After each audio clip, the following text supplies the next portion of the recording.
Vous savez, quand j'ai commencé à penser à faire cette vidéo, j'avais une seule pensée en tête. Puis c'est une espèce d'image qu'on voit souvent dans les films avec une bande de villageois ou de fermiers en colère avec des torches en feu puis des tridents. Puis je vais juste me les imaginer en train de crier «On veut des animes! On veut des animes!» Puis c'était pas mal. Puis ben, j'ai fait non, ok, c'est ma chaîne, je fais ce que je veux. Toute l'équipe de Perspective Animée, on fait les vidéos que ça nous tente. C'est vraiment, si vous aimez pas ça, je sais pas, faites des dislikes, dites-le à vos amis, venez tous nous attaquer. Mais je dis que dans les commentaires, ok, je veux pas voir un seul message d'appui. Je veux pas voir personne qui dit waouh, bonne vidéo, waouh, j'adore les fourmis. Je veux que du monde qui sont en train de s'attaquer au fait que je fasse pas une vidéo d'anime. Ok, c'est juste ça que je veux dans les commentaires. Donc, bonjour à tous et bienvenue chez Perspective Animée, ici San Juan Wolf avec ma review des fourmis de Bernard Werber. Donc, vous savez, c'est une vidéo qui m'a pris par surprise quand j'ai décidé de la faire, parce que quand je me suis joint à l'équipe de Perspective Animée, j'avais dit à Tano, moi j'ai l'intention de faire des théories de One Piece, probablement faire parler des chapitres, puis juste parler de One Piece en général. Puis avec le temps, on dirait que ma vision a changé. J'ai dit, ah, ça me tente de parler d'autres choses. Puis si quelqu'un m'aurait dit, quand je me suis joint donc à l'équipe, que qu'un jour j'allais faire une review sur quelque chose comme les fourmis, moi ça m'aurait pris par surprise. Sachant qu'au début je voulais que faire du One Piece, c'était ça mon objectif. Et finalement, je suis ici à vous parler d'un roman. Donc bienvenue à Perspective Roman. Donc c'est quoi Les fourmis? C'est un roman de Bernard Werber. Donc c'est un auteur qui se spécialise dans le genre de la science-fiction, mais il utilise une approche assez particulière il donne un réalisme qui sérieusement c'est épatant comment que son histoire semble être vraie. Je vais vous donner un exemple. Si quand on lit, mettons, One Piece ou juste n'importe quelle œuvre en général de science-fiction, tu le sais, t'es comme, ok, ouais, ça marche parce que c'est dans un manga, ça marche parce que c'est une histoire fictive. Et en lisant donc les fourmis, des fois j'avais l'impression que c'était trop vrai, ou même que fallait que je me rappelle moi-même que tout ça c'était de la fiction. Parce que le gars, il va aller utiliser un terme scientifique, il va aller donner un réalisme genre extrêmement élevé à l'œuvre que j'ai pas vu dans aucune autre œuvre de science-fiction, du moins dans des sujets qui sont aussi farfelus parce que c'est des sujets un peu bizarres qu'il va aborder, mais il va donner une approche tellement réaliste que des fois t'en ressors quasiment convaincu que ça pourrait être vrai, même si ça l'est pas. Donc il a fait plusieurs œuvres, comme je dis, donc Les Fourmis, ça c'est le premier tome, il y en a trois, c'est une trilogie. Il y a aussi une trilogie qui s'appelle Nous les dieux, qui est une école qui est enfin une école de gens qui veulent devenir des dieux ou qui sont recrutés en fait pour être des dieux. T'as des affaires comme le papillon de l'espace, qui est une œuvre d'un milliardaire qui engage des scientifiques pour construire un vaisseau spatial géant en forme de papillon pour aller trouver une nouvelle planète habitable. T'as des affaires comme le père de nos pères, qui est en fait un, un retour dans le... C'est pas un voyage dans le temps, là, tout se passe dans l'histoire actuelle, mais c'est un roman qui va aller te faire penser aux origines de l'homme. Donc, il va autant parler, par exemple, de l'approche évolutionnaire avec les Homo sapiens et ces affaires-là, mais il va aussi parler d'aspects religieux, mais il va respecter tous les genres. Il fait des affaires extrêmement intéressantes. Puis, mais aujourd'hui, je vais vous parler donc des fourmis. Donc, c'est quoi les fourmis? C'est deux histoires qui tournent en parallèle. La première, donc, c'est l'histoire de Jonathan Wells, un, c'est un serrurier. Puis le gars, il vient de se faire renvoyer de sa job. Et on s'entend, le gars est dans un petit pétrin économique. Et à ce moment-là, il va hériter de l'appartement donc de son oncle qui vient dans le fond de mourir, qui est Edmund Wells, et il va déménager avec sa femme, son fils et leur petit chien. Donc dans ce nouvel appartement, et il se rend compte dans le fond que son oncle était un scientifique fou et qui s'intéressait en fait aux fourmis, aux bactéries. Le gars est assez particulier. Et il trouve une grotte. En fait, c'est un peu genre de. Il trouve une porte qui mène dans le fond dans un sous-sol, qui est en fait une grotte de scientifiques fous, mais qui est extrêmement grande. Ok, je suis pas sûr c'est quoi les chiffres, mais je pense que ça disait à un moment donné qu'il était rendu 5000 km sous la Terre. Et il dit là, ouais, on y est presque. Je pense qu'on est arrivé quasiment au fond. Et le narrateur va dire, mais ce qu'il savait pas, c'est qu'il n'était qu'à un dixième de, donc, de descendre au bas de la tour. C'est une tour qui marche un peu dans ces espèces d'escaliers. Genre, on voit ça souvent dans les films de princesse. Quand tu rentres dans le donjon, puis il y a une espèce d'escalier en spirale, mais celui-ci va vers le bas et il semble être interminable. Et donc, on va suivre l'histoire de comment on va en apprendre un peu plus sur les études donc d'Edmund Wells, le scientifique fou. On va apprendre, on va avoir une espèce de côté un peu de mystère sur ce qui arrive donc dans ce donjon, dans cette tour. C'est vraiment intéressant. Je veux pas en dire plus parce que ça pourrait vous spoiler sur l'expérience. Et là, il y a des sauts qui se font donc en parallèle entre cette histoire-là, donc des humains. C'est une histoire qui va vraiment être basée sur de. Je vous dis, c'est vraiment beaucoup d'action. Alors que là, tu vas rentrer dans. Ben, ça va être de l'action vraiment. Bon, d'humains qui vivent un peu. Ils vivent une aventure, mais qui est quand même dans du réalisme. Évidemment, c'est exclu le fait que le donjon va vraiment bas sous terre. Là. Et là, tu rentres dans tu vas faire un saut avec l'histoire des fourmis, mais j'aimerais parler rapidement du saut. Quand tu, euh, quand tu lis le roman, genre, vous voyez, genre, l'écriture est extrêmement petite et je pense dire que vous n'allez pas pouvoir le voir, là, mais genre, quelque part ici, vous voyez, il y a comme un petit saut de ligne, mais c'est vraiment miniature. On le remarque à peine en le lisant.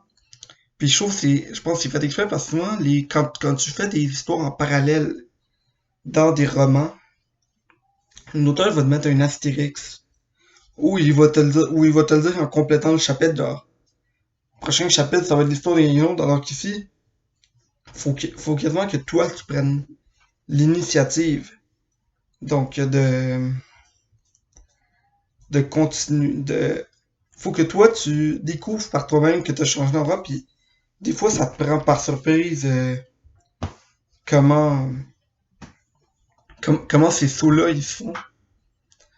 Des fois, t'es comme, pourquoi ils sont en train de parler d'une émission de télé, pis t'es comme, oh oui, j'ai pas remarqué qu'on a sauté de l'histoire de la fourmi à l'histoire des humains.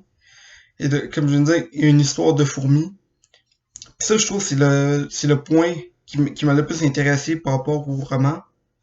Parce que c'est une approche que j'ai jamais vue dans aucune autre histoire. L'auteur va carrément raconter l'histoire d'une jeune fourmi. Je pense, son nom c'est un chiffre, ok? C'est pas ça qui est important par rapport à ça.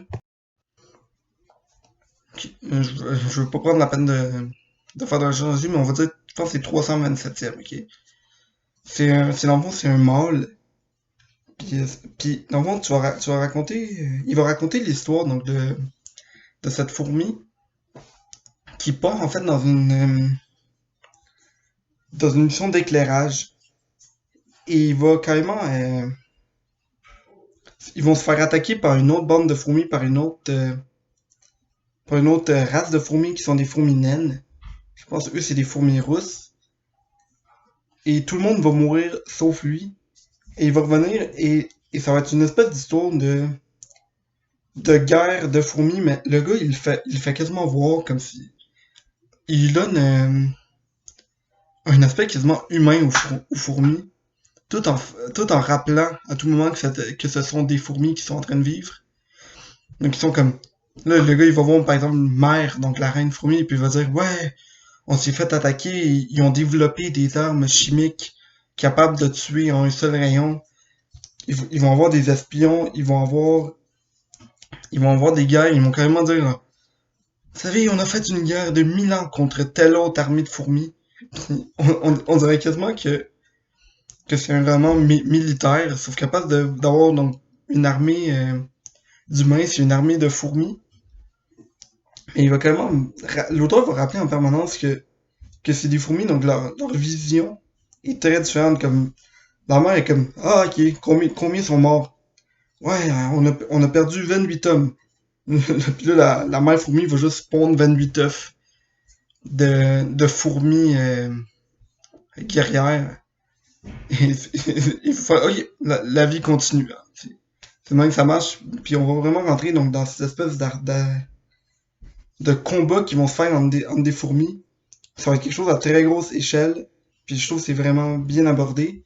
Un autre aspect qui est extrêmement le fun dans ce roman-là et qui revient en fait dans dans ces autres romans, je pense dans celui-ci, c'est juste fait sous forme il va carrément juste faire un petit chapitre, mais dans ses autres romans, il va lui donner un nom qui ça serait l'encyclopédie du savoir relatif et absolu. Ça c'est quoi dans le fond c'est il va carrément couper en plein milieu de l'histoire sans raison, puis il va juste raconter une histoire ou expliquer un terme scientifique, expliquer quelque chose par rapport aux fourmis, mais ça c'est vraiment juste il va juste donner des faits. Donc carrément il va juste aller dire voici c'est quoi la population de comment fonctionne tel aspect de la population fourmi. Vous savez où dans ces autres romans par exemple il va juste raconter il va juste nommer un dieu puis raconter c'est quoi que ce dieu là va faire. Puis il va juste aller dans plein de faits. Dans celui-ci c'est quasiment juste des faits de fourmis, mais dans l'autre il va juste sortir des faits très random mais qui vont avoir un lien avec l'histoire. Un peu pour nous faire comprendre là, tout ce que je dis, c'est basé donc sur des faits réels. Et ça, je trouve que c'est extrêmement intéressant. Un autre aspect par rapport à ça, le terme, donc l'encyclopédie du savoir relatif et absolu, ça l'explique en fait dans les premières, dans un des premiers insertions de ce livre-là. Je pense dans celui, comme je dis ici, il le nomme pas, mais dans ses autres romans, il donne un nom donc à cette fameuse encyclopédie. Mais comme ici, il y en a pas, mais il va expliquer dans le fond que les humains, on vit dans un monde à 3 dimensions, en fait 4 dimensions, donc l'espace qui est en 3 dimensions, puis il va rajouter donc la dimension temporelle. Et il va dire, les fourmis, eux, ils vivent donc dans un monde qui, au lieu d'être absolu, c'est-à-dire que nous, je sais pas, mettons, ma vidéo, là, qu'il fasse moins 40 dehors ou qu'il fasse 40, elle va, elle va durer le temps qu'elle va durer. Le temps va pas changer sur la température, alors que les fourmis, elles vivent dans un temps qui est relatif. Et ça je trouve ça intéressant parce qu'il veut dire que les fourmis vivent, leur sensation du temps va changer en question de la température. Donc, s'il fait beau dehors, les fourmis peuvent rester réveillées autant de temps qu'ils veulent. Genre, ils ressentent pas la fatigue, donc pour eux, le temps est interminable. Alors que s'il fait vraiment froid ou vraiment chaud, leur corps n'a pas cette capacité de réguler la température. Et donc, ils peuvent entrer dans des états d'hibernation et dans lesquels leur vie va se dérouler extrêmement lentement. Et donc, pour eux, ils vont avoir donc une cinquième dimension qui va être la dimension de la température.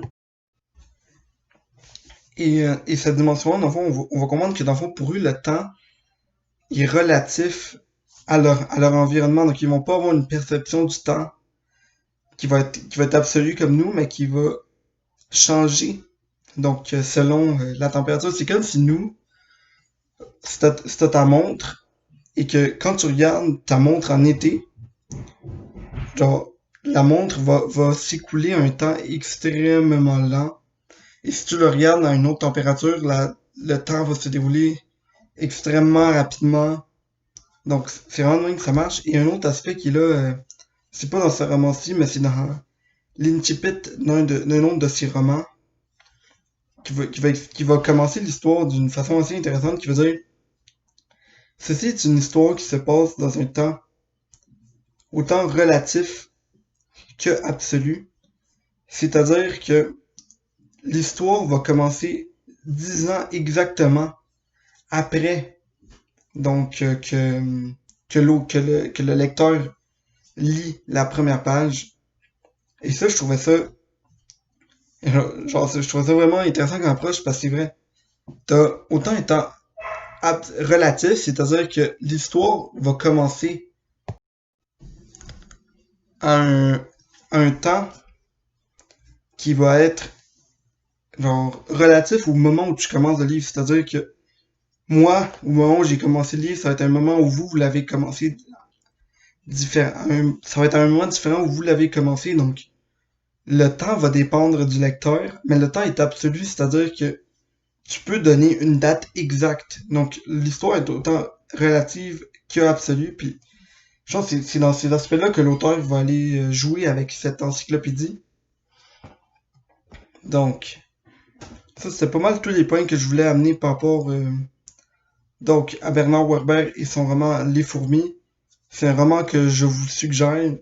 Oui, c'est un roman très lourd, il y a beaucoup d'aspects scientifiques qui reviennent un petit peu. Là, tout l'aspect de fourmi.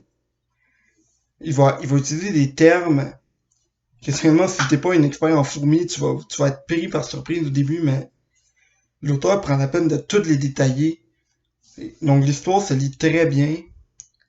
Puis sérieusement, ça vaut vraiment la peine à lire Les fourmis par Bernard Werber. Donc c'était San Juan Wolf. Bonne journée tout le monde.